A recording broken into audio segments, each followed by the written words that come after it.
taking another look, asking for the review. The coach's challenge comes with a different twist this season, one that ups the risk if you choose to implement it. Lose it, and you head to the penalty kill. You can see how it turns the game around a little bit, Ryan Hartman said Thursday night. They install that to make sure you know for sure. The Blackhawks were sure this challenge would turn out in their favor. They were sure that Jason Zucker was offside when the puck banked off Brent Seabrook's skate and into the Blackhawks zone, and the Minnesota Wild's second goal, off a 2-on-1 by Chris Stewart, would be wiped out, but the call stood, the goal counted, the penalty was assessed, the Wild added a power play goal, and the game was ultimately lost. One play cost us the whole game, Coach Joel Quenneville said following the Blackhawks' 5-2 loss to the Wild. The NHL Situation Room released its explanation on the failed challenge, stating after reviewing all available replays and consulting with the linesman, NHL hockey operations staff determined that the actions of Chicago's Brent Seabrook caused the puck to enter the attacking zone and the call on the ice was upheld. Good goal, Minnesota Wild.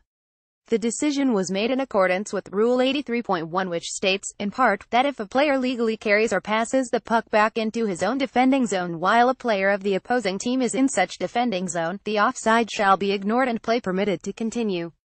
He didn't carry it and didn't have possession, so I disagree with that rule, Quenneville said. We brought the puck in, but you have to have control, possession of it. It seems that Rule 83.2 would apply more to Thursday's situation: deflections, rebounds. When a defending player propels the puck out of his defending zone and the puck clearly rebounds off a defending player in the neutral zone back into the defending zone, all attacking players are eligible to play the puck. However, any action by an attacking player that causes a deflection, rebound off a defending player in the neutral zone back into the defending zone, i.e. stick check, body check, physical contact, a delayed offside, shall be signaled by the linesman. A puck that deflects back into the defending zone off an official who is in the neutral zone will be offside or delayed offside, as appropriate. Seabrook was just frustrated at himself. That was tough. A bouncing puck, but it's on me. I have to do a better job of keeping it at the blue line, or at least making a play and not giving up a 2-on-1 at that point, Seabrook said. We just got back with a tie game and just a tough one. The Blackhawks were sure they got this one right, but it was ruled otherwise. It was one call, but it was one costly call. Nick Schmaltz skated around with his teammates on Thursday morning. It was an encouraging sign, given the nasty hit he took against the Columbus Blue Jackets last Saturday. Getting better every day, said Schmaltz, sporting a shiner around his left eye. Hopefully I can get in there on Saturday versus Nashville. When a player gets hurt, the Blackhawks preach the same mantras as every other team: it's an opportunity for someone else. Others have to step up. Insert next sportsism here. But finding answers in Schmaltz's absence hasn't been as simple as plugging in another center on the second line, even someone as familiar with it as Artem Anisimov. Without Schmaltz, the line chemistry the Blackhawks hoped to have early on has diminished. It's a testament to the strides Schmaltz has taken, be it with his speed, playmaking, or overall game, that the Blackhawks miss him this much. The second line's dip in production is one thing, but it goes beyond that. Right now the Blackhawks are a one-line team, the top line of Brandon Saad, Jonathan Toews and Richard Panik.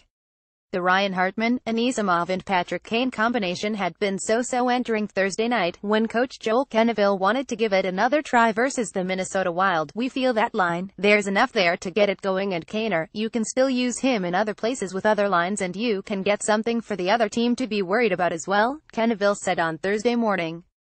But it still wasn't yielding much. Considering Kane and Anisimov played the better part of 2 seasons together, it's surprising that they haven't connected now like they did in the past. It's more like time apart.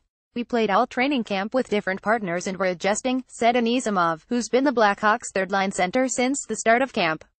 A little bit of chemistry is there, but it's not clicking like it's supposed to be. We just need to find a way to get clicking again.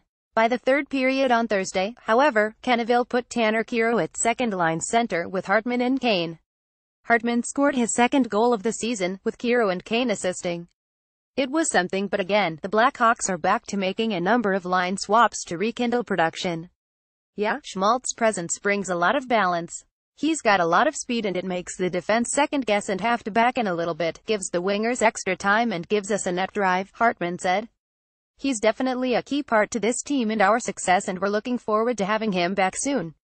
The Blackhawks are like any other team: if someone's hurt, you have to find someone else to fill the void. But Schmaltz was a big part of that second line clicking, and the Blackhawks are missing him a lot right now. Here are 5 takeaways from the Blackhawks' 52 loss to the Minnesota Wild on Thursday night. 1. The power play is still quiet. The Blackhawks had 2 opportunities on Thursday. The first was forgettable while the second generated more chances but still ended with no production. And with that, the Blackhawks' power play is now 3-for-18 on the season. Hey, a struggling power play is a running theme with this team, so this shouldn't be a total surprise. 2. Counting on goaltending too much again. It seemed that way for the first half of this one, anyway. The Wild didn't have many more shots than the Blackhawks, but they had better scoring opportunities. Crawford was up to it for most of this one until things got interesting in the third period. 3. John Hayden's shot. The Blackhawks' fourth liner has been a physical presence since the start of training camp, and he's had a few fights. He had another melee on Thursday night, sparring with Marcus Foligno and landing a huge right to Foligno's jaw at the end of it. 4. Getting a little weary. The Wild were playing in just their third game of the season on Thursday. The Blackhawks, meanwhile, played their fifth in the last 7 days. It's still early, but that's a lot of hockey in a week. The Blackhawks did a lot of good things over the past week, but after a busy stretch, Friday's rest day is necessary. 5. The Blackhawks miss Nick Schmaltz a lot. This one is becoming more evident with each passing game. The second line certainly could use him. Patrick Kane hasn't had a point, nor has he had as many opportunities, since Schmaltz suffered his upper body injury against Columbus. Kenneville has switched up the bottom 3 lines looking to spark the offense. But there's good news on Schmaltz skated on Thursday morning, and the Blackhawks are hoping the center will return on Saturday.